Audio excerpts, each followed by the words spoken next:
atas hidup keluarga orang-orang peserta MSC yang mengakuinya malam hari ini ya Tuhan.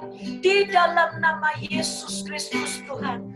Ikan nama harta kalabaka. Yang kami juga berkata kepada setiap roh-roh jahat yang bekerja di balik setiap aktivitas okultisme. Bapak Ibu, jika ada di antara Anda ataupun keluarga Anda yang Anda tahu ada aktivitas okultisme di masa lalu, kembali saya minta Anda untuk mengangkat tangan bersatu dengan saya dalam doa. Ikan nama rabaka sikatakalabaka. Kami berkata kepada setiap roh-roh jahat yang bekerja di balik setiap aktivitas okultisme, seperti penyerahan kepada kelenteng, hipnotis, sihir, ataupun perdukunan, pengobatan alternatif, jimat-jimat, ramalan, perdukunan, kesenian magic, termasuk segala macam aktivitas mengundang arwah, benda-benda ajimat, ilmu bela diri yang dikuasai, yang mengundang roh-roh jahat, perjanjian darah, dan lain-lain, segala macam roh jahat yang bekerja di balik setiap ritual okultisme. Aku berkatakan kepadamu saat ini, aku ikat kuasamu, aku ikat segala macam kuasa dan pengaruhmu dalam hidup setiap orang-orang yang mengangkat tangan malam hari ini dalam nama Yesus Kristus Tuhan. Dan aku usir kau keluar, aku hancurkan, patahkan kuasamu, aku usir kau keluar, pergi, tinggalkan kehidupan orang-orang ini, sebab mereka adalah orang-orang yang sudah tebus dengan darah Kristus, mereka sudah minta ampun, mereka sudah mengakui dan mengundang Yesus sebagai Tuhan dan Juru Selamat mereka. Ketika Roh Kudus diundang, ketika Yesus Kristus diundang masuk dalam kehidupan mereka, maka roh jahat engkau tidak punya lagi tempat dalam kehidupan mereka. Aku perintahkan kau pergi keluar dalam nama Yesus Kristus Tuhan. Aku perintahkan kau pergi, tinggalkan keluarga mereka dalam nama Yesus Tuhan. Dalam nama Yesus Tuhan, segala macam kuasa dan pengaruhmu aku patahkan, aku hancurkan dalam nama Yesus Kristus Tuhan. Firman Tuhan berkata bahwa Roh Kudus yang ada dalam diri kami jauh lebih besar dari segala macam roh-roh yang ada di dunia ini. Dalam nama Yesus Kristus Tuhan, sekali lagi kami perintahkan, kami hancurkan segala macam kuasa okultisme dalam nama Yesus Kristus Tuhan. Engkau mendengar, engkau hadir, engkau melawan setiap peserta MSC yang mengangkat tangan Tuhan malam hari ini. Engkau hadir, engkau melawan mereka. Saya minta Anda semua, mari angkat tangan di hadapan Tuhan.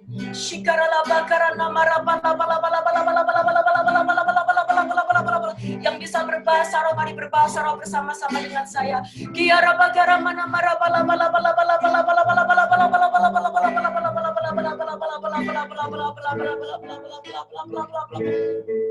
Mengalirlah kuasa Roh Kudus. Mari menyembah Tuhan bersama saya. Mengalirlah di tempat ini. Mengalirlah, oh Roh Kudus. Katakan di hidupku, di hidupku mengalirlah kuasa Roh Kudus. Undang dia sungguh-sungguh, mengalirlah di tempat ini. Mengalirlah, oh Roh Kudus di hidupku, di hidupku mengalirlah kuasa Roh Kudus. Kiara bara mengalirlah di tempat ini. Mengalirlah, oh Roh Kudus di hidupku, di hidupku. Mari katakan dari hatimu sendiri, mari katakan di hadapan Tuhan dengan segenap hatimu, katakan seperti Bapak Ibu. Roh Kudus, katakan, tirukan doa saya. Roh Kudus, aku undang Engkau, aku buka pintu bagimu. Roh Kudus, mengalirlah ke dalam hidupku, mengalirlah ke dalam hatiku. Aku buka hati, sinari ya Tuhan kehidupanku, biar terang-Mu datang. Saat terang-Mu datang, kegelapan di dalam diriku harus menyingkir. Dalam nama Yesus Kristus Tuhan.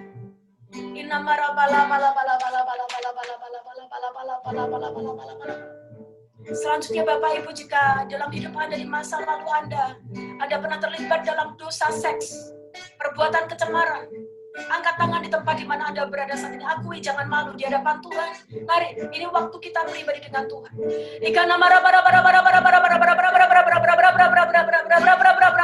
Allah yang kudus, kuduskan kami umat-Mu. Sebab Kau Allah yang kudus dan kami umat-Mu layak kudus. Ampuni ya Tuhan, kami sudah mengakui segala macam bentuk dosa seks yang pernah kami lakukan dalam kehidupan kami di masa lalu. Dan saat ini Tuhan, kami mau membereskannya di hadapan Tuhan. Kami mau putuskan hubungan dengan segala macam bentuk dosa seks maupun segala macam bentuk roh-roh jahat yang bekerja di balik setiap dosa percabulan, dosa perzinahan, LGBT. Saat ini aku berkatakan, ya, kami berkata bersatu hati kepada setiap roh-roh jahat yang bekerja di balik setiap dosa seks, dosa perzinahan, dosa percabulan, baik itu homoseksual, lesbian, LGBT, perzinahan, pelacuran, pornografi, hubungan seks di luar nikah, masturbasi, onani, seks tidak wajar, sering bermimpi buruk atau cabul, ikarana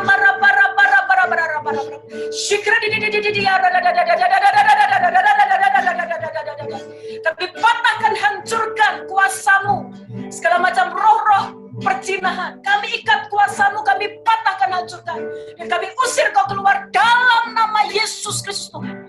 Di dalam nama Yesus Kristus Tuhan, Roh Kudus, Engkau mengalir membebaskan kami dari dosa seks, dari roh-roh kenajisan dan roh-roh percabulan dalam nama Yesus Kristus Tuhan. Ikana maralapaka nasakataka balabaka. Malam hari kami ambil keputusan bertobat sepenuhnya dari segala macam percabulan, perzinahan, ketidakkudusan, khususnya di area seksual. Ya Tuhan, kami bertobat dan kami tinggalkan dosa seks ini ya Tuhan. Kami mau dikuduskan sepenuhnya. Kami mau roh kami dipulihkan. Kami nggak mau roh kami cemar.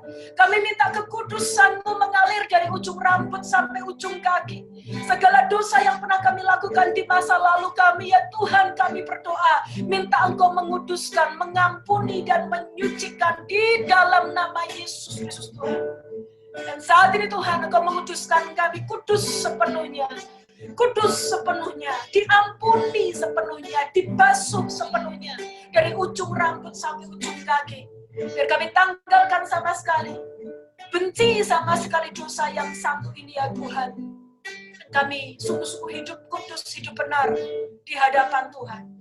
Kami percaya di dalam Engkau ada pengampunan, ada pemulihan, ada pembaharuan. Kami percaya Engkau sudah mengampuni segala dosa masa lalu kami. Di dalam nama Yesus Kristus Tuhan.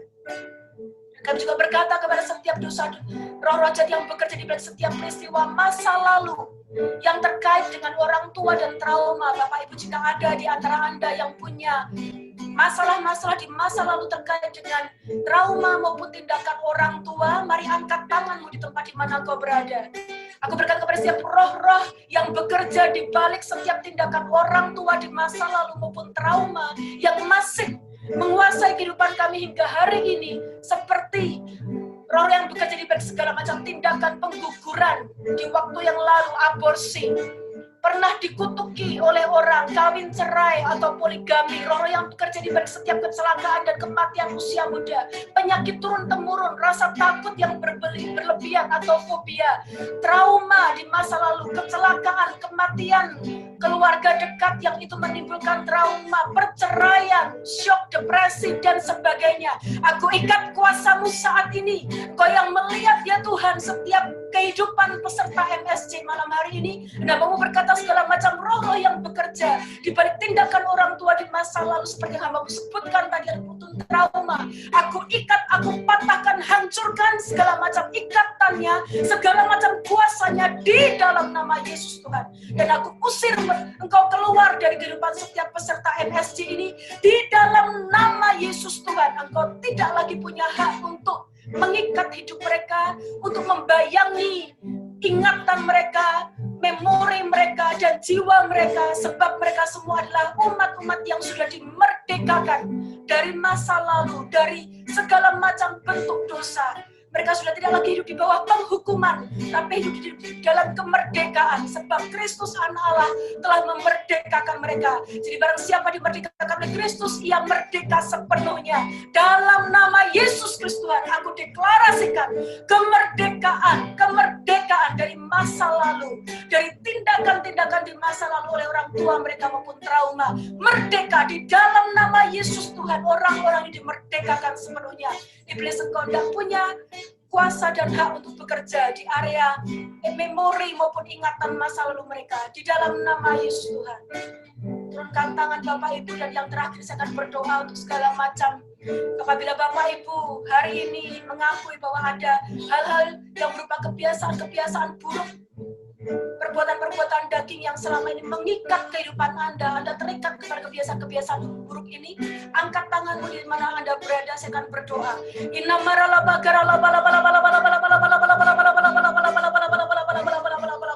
Aku berkata kepada setiap roh-roh jahat yang bekerja di balik setiap kebiasaan buruk, seperti ingin sering berkelahi, ingin bunuh diri, pendendam, pemarah, pahit hati, mudah curiga, sombong, minder berlebihan, pemberontak, membenci diri sendiri, mengasihani diri sendiri, mudah iri hati, dikuasai kecemburuan, keterikatan akan hutang, judi, keterikatan akan uang, suka bohong, suka merokok, suka menghujat Tuhan, suka gosip, dorongan untuk mencuri, peminum, mengkritik, rakus berlebihan, dan kecanduan narkotika, ikana marapakarapakalabaka, segala macam roh-roh jahat yang bekerja di balik setiap kebiasaan buruk yang mengikat setiap anak-anak Tuhan yang mengikuti MSJ malam hari ini. Aku ikat kuasamu, ikarana makalapakalabaka, aku ikat kuasamu yang mengikat setiap orang-orang di dalam kebiasaan buruk. Aku ikat kuasamu dan aku hancurkan di dalam nama Yesus Kristus Tuhan. Aku perintahkan kau keluar, pergi, tinggalkan orang-orang ini. Sekali lagi kami deklarasikan setiap orang, setiap peserta malam hari ini adalah umat Allah yang mengakui sungguh-sungguh di dalam hatinya Tuhan mendengar dan melihat setiap hati, dan Tuhan melawat. Tuhan mengenal setiap orang yang adalah milik kepunyaan Allah. Dan malam hari ini mereka semua adalah orang yang sudah dibenarkan, dimerdekakan, diampuni, ditebus dari cara hidup yang sia-sia, dan sungguh-sungguh dijadikan manusia baru, ciptaan baru sepenuhnya. Di dalam nama Yesus Tuhan, iblis engkau tidak punya hak dan tidak punya bagian untuk mengikat mereka dalam kebiasaan-kebiasaan yang lama. Hamba-Mu perkatakan bahwa mulai dari malam hari ini kelepasan terjadi, kebangkitan terjadi. Mereka berjalan makin lama makin kuat. Mereka akan menang atas dosa, bukan lagi dikuasai oleh dosa. Mereka akan bisa mengalahkan setiap kebiasaan buruk, bukan lagi terikat dan dikuasai oleh kebiasaan buruk. Dalam nama Yesus Tuhan, mereka menjadi orang-orang yang benci terhadap dosa, radikal terhadap dosa, dan sungguh-sungguh berdiri hidup dalam kekudusan, dalam takut akan Tuhan. Shikana harala bakala nasikata kalayana maralaba. Inna maralaba hatta karalaba kalana maka. Mari kita menyembah Tuhan bersama-sama Bapak Ibu dikasih Tuhan. Angkat kedua tangan Anda dimanapun Anda berada malam hari ini. Arahkan hatimu kepada Tuhan. Shikana harana marabala mana mana mana mana mana mana mana. Shikiri di di di di di di di di di di di di. Shikiri di di di di di di di di. Bekerjalah, ya Roh Kudus, bertatalah lebih lagi. Urapanmu, lawakanmu, kaulah yang ku perlu. Kau terutama di hidupku, katakan bekerjalah, ya Roh Kudus, bertatalah lebih lagi. Urapanmu, lawakanmu, kaulah yang ku perlu. Katakan kau terutama di hidupku. Bekerjalah, bekerjalah, ya Roh Kudus. Katakan bertatalah, bertatalah urapanmu, urapanmu, lawatanmu, kaulah yang ku perlu. Kau terutama di hidupku. Kiara layara layara layanamu, inara layana mara layara layara layara laramu. Saya ajak Anda untuk mendedikasikan hidup Anda kepada Tuhan. Sekali lagi setelah kita serahkan, kita bereskan setiap permasalahan di masa lalu. Mari saat ini adalah waktunya untuk Anda menyerahkan, mendedikasikan hidup Anda di hadapan Tuhan. Katakan kepada Tuhan Yesus, pakai kata-kata Anda sendiri, naikkan doamu. Tuhan Yesus, aku memberikan hidupku. Mulai hari ini aku mau hidup bagi Tuhan. Aku nggak mau lagi hidup bagi dosa. Aku nggak mau lagi hidup di dalam dosa ya Tuhan. Aku mau hidup dalam takut akan Tuhan. Roh Kudus tolong aku, supaya aku boleh hidup kudus. Makin hari hidup takut akan Engkau, makin kudus, makin hari makin kudus. Tolong aku ya Tuhan, aku mau jadi anak-anak-Mu, aku mau jadi pelaku firman-Mu, aku mau tinggalkan sama sekali kehidupan di masa laluku. Roh Kudus tolong aku, sebab bukan dengan kuat dan gagahku, tapi mulai dari hari ini, aku rindu bertumbuh di dalam Engkau. Aku rindu bertumbuh menjadi murid sejati, menjadi anak-anak-Mu yang sejati. Pakai aku ya Tuhan, dan biar sungguh-sungguh hidupku ini mulai dari hari ini dipersembahkan bagi Tuhan, dimiliki oleh Tuhan, dikuduskan sepenuhnya oleh Tuhan, dipakai menjadi alat kemuliaan Tuhan. Terima kasih Bapa. Bapa, hamba-Mu terbatas, tapi malam hari ini hamba-Mu menyerahkan setiap peserta, 211 kurang lebih peserta dalam MSC ini Tuhan, termasuk para kru. Hamba-Mu serahkan setiap nama, setiap orang Tuhan ke dalam tangan-Mu. Minta Roh Kudus pegang hidup setiap kami dan Engkau bekerja. Biar kami boleh menjadi umat yang makin hari makin kudus, terutama kami hidup di akhir zaman ini di mana kedatangan Tuhan yang kedua kali sudah semakin dekat. Biar kami nggak lagi bermain-main dengan dosa. Kami nggak lagi main Kristen-Kristen KTP. Kami bersungguh-sungguh dengan Tuhan. Kami serius dengan Tuhan. Karena kami tahu bahwa kedatangan-Mu yang kedua kali sungguh sudah dekat. Pada waktu itu terjadi ya Tuhan, kami mau menjadi orang-orang yang diangkat. Kami mau menjadi orang-orang yang nama kami terdaftar di kitab kehidupan. Dan kami masuk menikmati surga yang sudah Engkau janjikan. Sekali lagi hamba-Mu menyerahkan setiap nama, Engkau yang akan bekerja lebih lanjut. Hamba-Mu hanya bisa menabur kebenaran, menabur firman, dan menyatakan kebenaran serta memberikan pelayanan. Tapi Roh Kuduslah yang mengerjakan dalam kehidupan setiap peserta ini ya Tuhan. Hamba-Mu serahkan mereka semua ke dalam tangan kasih karunia-Mu, untuk bungkus terus dengan kuat